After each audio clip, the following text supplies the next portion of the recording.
Memang sudah seharusnya semua pelaku usaha jasa keuangan ini diberikan ketegasan untuk menghapus semua debt collector, penagih hutang yang tidak jelas gitu loh. Ya, ini di mana-mana masalah loh, teman-teman. Motor beli cash di stop Matel. Motor ada BPKB-nya di stop Matel. Penarikan di jalan kayak pembegalan dan segala macam dengan dalih mereka mendapatkan surat tugas. Padahal mereka ditugaskan di dalam surat tugas itu untuk menanyakan tagihan. Kalau ada ambil, bayarkan. Kalau enggak, tanyakan dan pesankan. Enggak ada ditugaskan untuk menarik. Enggak ada, karena itu ada fidusia, teman-teman semuanya. Ya, ini baru kelasnya leasing. Ya, kenapa mereka melakukan hal seperti itu? Karena mereka tidak mau ribet. Makanya saya setuju kalau pihak dari kepolisian melakukan evaluasi. Memang bagus. Jangan evaluasi lagi, hapus aja, basmi aja gitu loh. Ya kan, ngapain lagi, kan sudah ada fidusianya. Sudah didaftarkan ke pengadilan. Kalau misalnya ada nasabah yang tertunggak, ya sudah melalui jalur hukum. Bukankah negara kita ini negara hukum? Ya kan, tidak ada premanisme. Tapi ini kenapa setiap hari, saya perhatikan ya. Ini bukan saya mengkaitkan, tidak. Bukan saya menyalahkan pemimpin, tidak.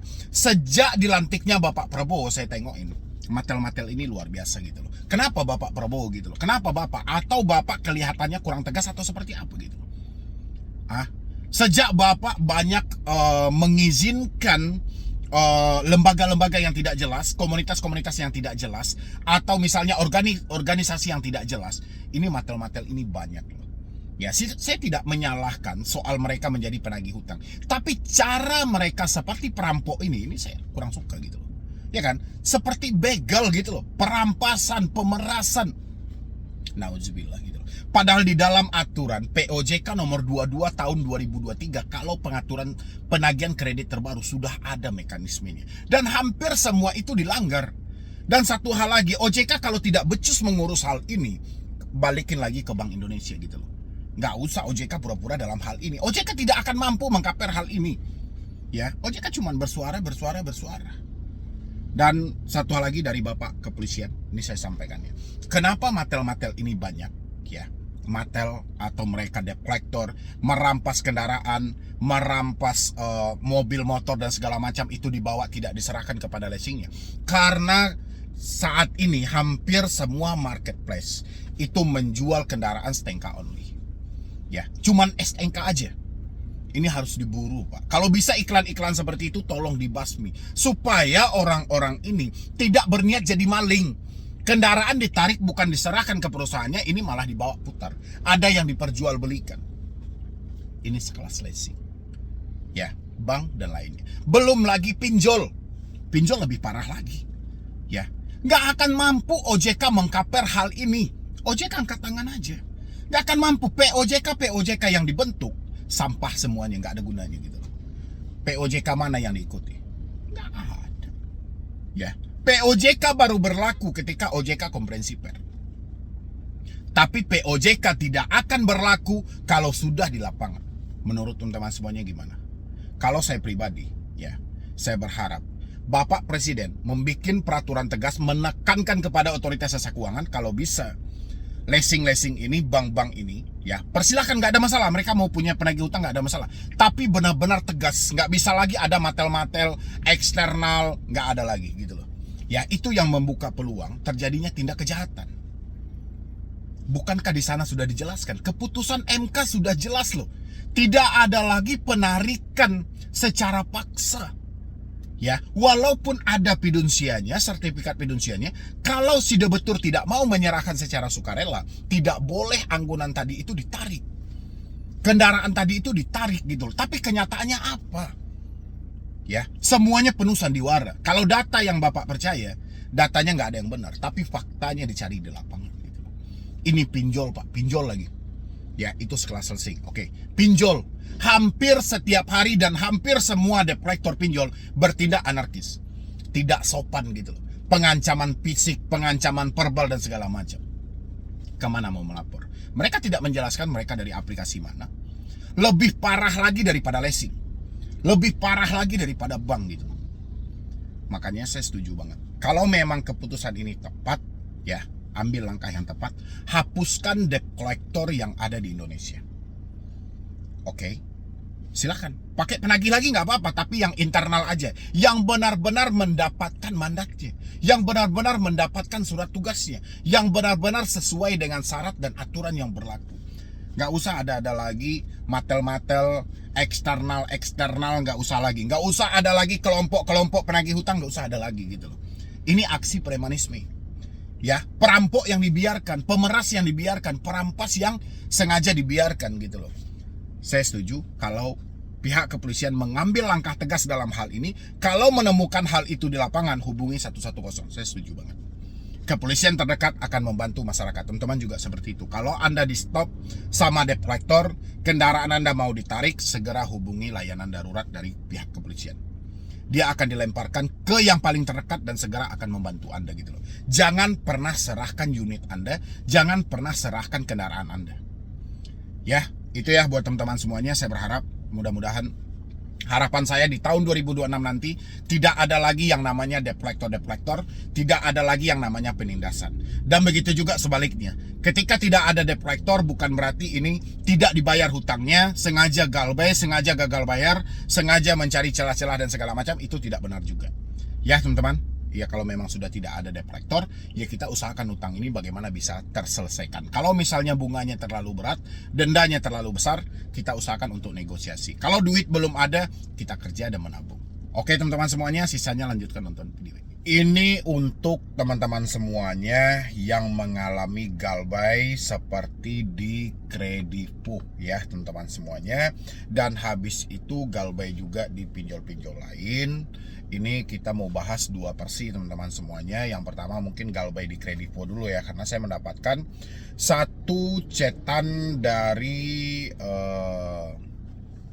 Instagram. Satu dari follower saya bercerita bahwasannya dia ada problem yang mana kakak dia meminjam di aplikasi Kredivo dan telatnya sudah 1 tahun teman-teman. Tapi ada debt collector yang datang dan habis itu kakaknya menjanjikan sesuatu. Dan begitu dijanjikan, kakaknya ini malah kabur dan nggak tahu kemana gitu loh. Dan alhasil dia yang harus menanggung hutang itu. Sementara keadaan dan kehidupan dia pun juga sudah tidak memungkinkan. Yuk, lihat dulu di sebelah saya ini. Malam bang, izin bang. Malam izin tanya untuk problem kakak saya punya hutang di Kredivo sudah 1 tahun tidak dibayar. Sedangkan beberapa hari kemarin dia ditemuin DC di rumah dan dipaksa dan mengiyakan persetujuan pengajuan untuk keringanan bayar pokok saja. Oke. Dipaksa, kata paksa ini tidak boleh ya sama sekali ya. Ini teman-teman harus tidak ada kata-kata pemaksaan gitu loh ya. Jadi makanya teman-teman itu penting juga melihat ID card dan surat tugas mereka. Di dalam surat tugas itu pasti berbunyi, ada bunyinya gitu loh. Mereka ditugaskan untuk apa? Apakah mereka ditugaskan untuk melakukan pemaksaan, suruh orang ini bayar pokok atau kayak mana? Gitu loh. Itu makanya penting kita melihat kelengkapan dari surat-surat mereka dulu. Ya, jadi jangan asal-asal mengiya-iyakan aja. Jangan asal-asal buru-buru supaya mereka pergi deh, supaya mereka keluar dulu deh dari rumah kita dan kita buru-buru mengiyakan. Akhirnya Anda terjebak loh dalam hal ini. Ya. Dan mengiyakan persetujuan pengajuan untuk keringanan bayar pokok saja.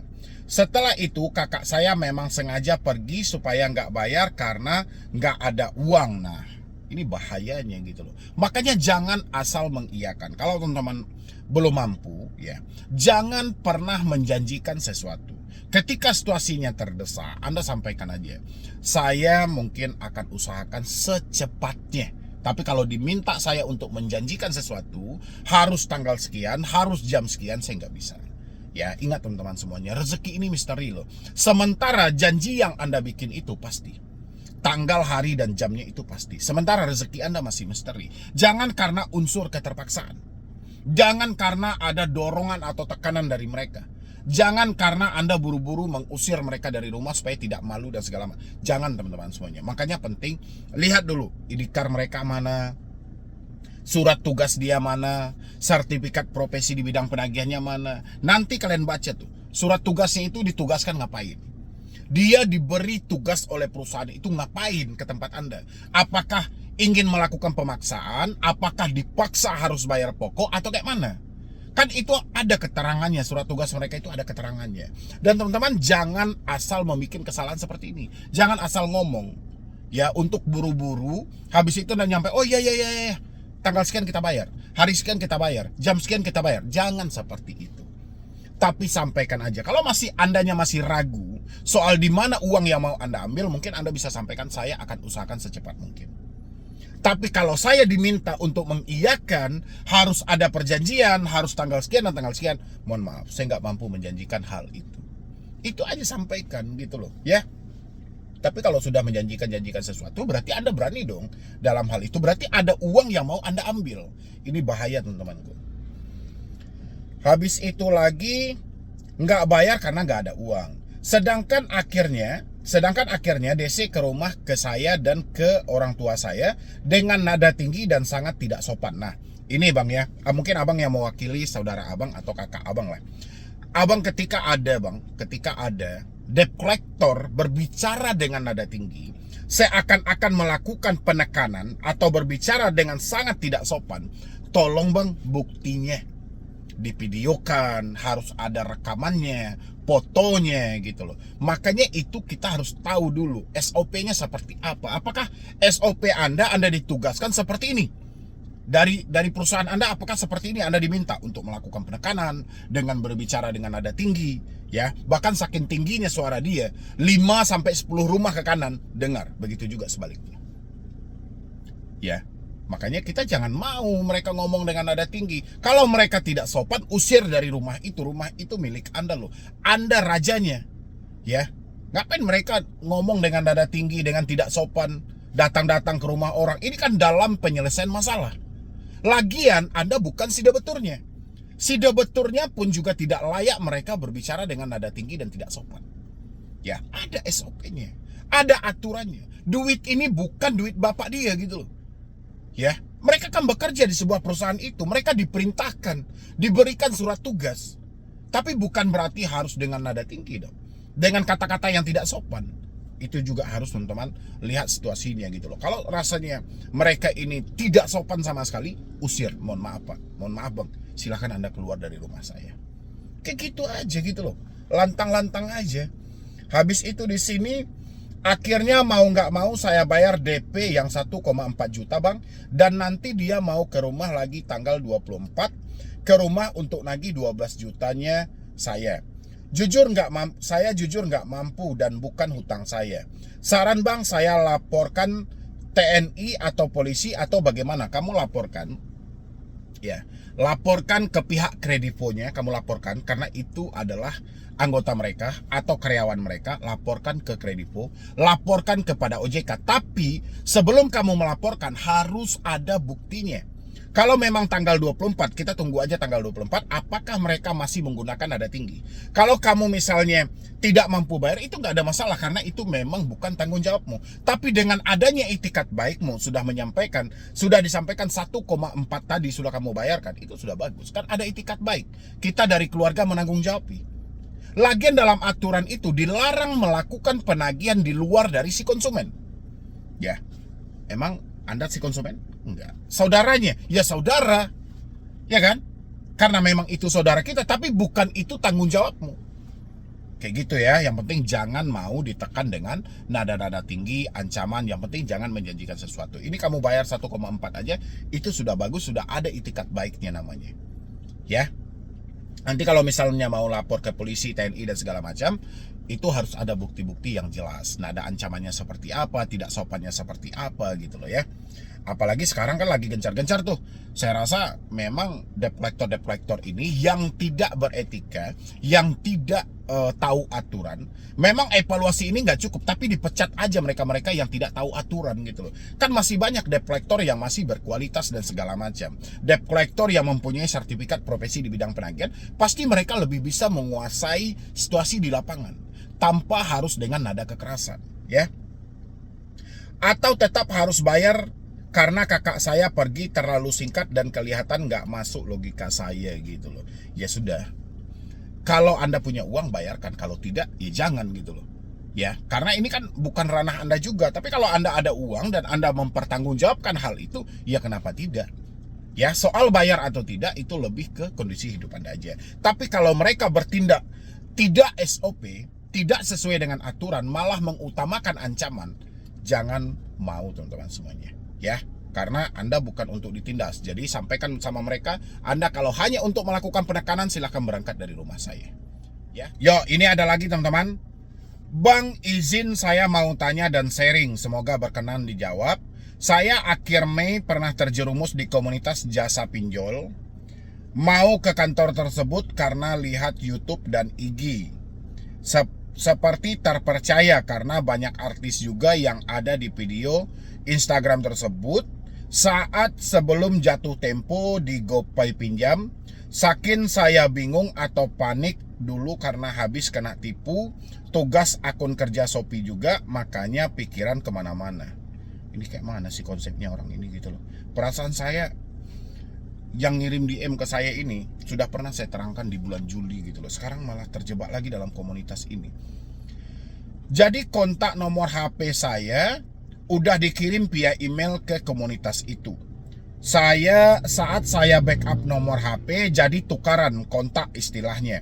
Saya dapat nomor kontak HP orang lain. Nah, nomor HP kontak saya dikirim ke email komunitas tersebut. Nah, inilah yang paling berbahaya gitu loh. Kalau saya marah sama Anda bisa nggak sih? Gitu loh. Contoh, Anda mengirimkan semua data kontak Anda ke mereka. Mereka mengirimkan semua kontak orang lain kepada diri Anda. Oke, ini saling barteran. Habis itu Anda minjam-pinjol. Oke, Anda minjam-pinjol. Ya. Dan kebetulan nomor saya ada di salah satu kontak Anda.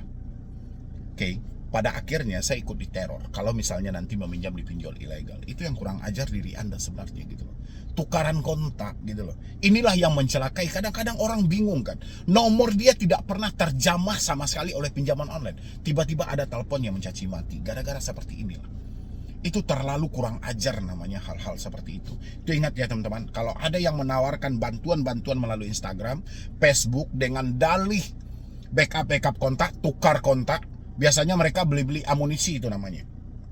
Ya, beli amunisi, kontak-kontak fake dan segala macam. Tapi kontak fake-nya ini kontak yang aktif. Karena kontak si A dikirim ke si B, kontak si B dikirim ke si A.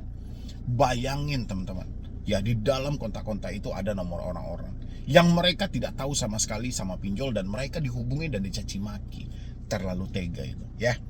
Hati-hati teman-teman semuanya. Banyak itu yang nawarkan di Instagram, di Facebook, di YouTube, di TikTok. Banyak banget. Hati-hati teman-temanku. Oke.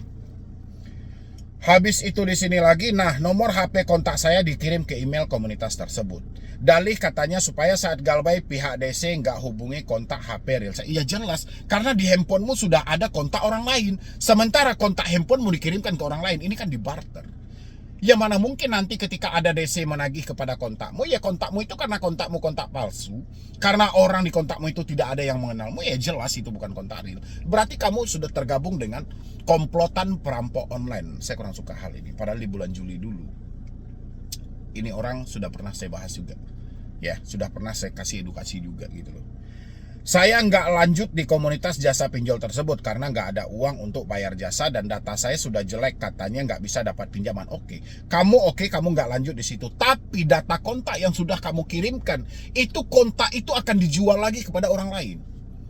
Ya, dengan dalih data fake yang sama, bayangin teman-teman semuanya gitu. Gara-gara kecerobohan. Ya, jasa-jasa seperti ini perampok online semua ini udah. Data saya juga sudah jelek. Nah, saya galbay mandiri jadinya DC teror via WA, dihubungi nomor kontak seperti ini, Bang. Itu foto ini penipuan kah? Ini apa lagi ini? Masalahnya nomor lo dijadikan kontak penjamin di sini. Jadi jika tidak ada pembayaran lo yang akan dihubungi. Ya udah, itu gara-gara salah satu efek kamu tukaran barter kontak tadi, ya orang-orang tadi lah menjadikan nomormu sebagai penjamin gitu. Ya udahlah, biarin aja ya. Yang penting teman-teman semuanya, kalau Anda mendapatkan tawaran-tawaran seperti ini melalui Instagram dan lain sebagainya dengan dalih penyelesaian hutang, backup data, dikuasakan dan segala macam, tinggalkan aja teman-teman semuanya. Anda tidak mampu bayar karena uang. Jangan hambur-hamburkan uang Anda, lebih baik pakai uang Anda untuk sesuatu hal yang penting. Mungkin bayar hutang Anda jauh lebih baik daripada Anda menghambur-hamburkan uang dengan hal-hal yang tidak jelas. Oke teman-teman semuanya, mungkin dari saya cuma itu aja. Mudah-mudahan ini membantu. Terima kasih banyak teman-teman telah hadir di sini untuk mensupport dan mendukung. Mudah-mudahan channel ini makin berkembang. Dan saya akhiri dengan wassalam.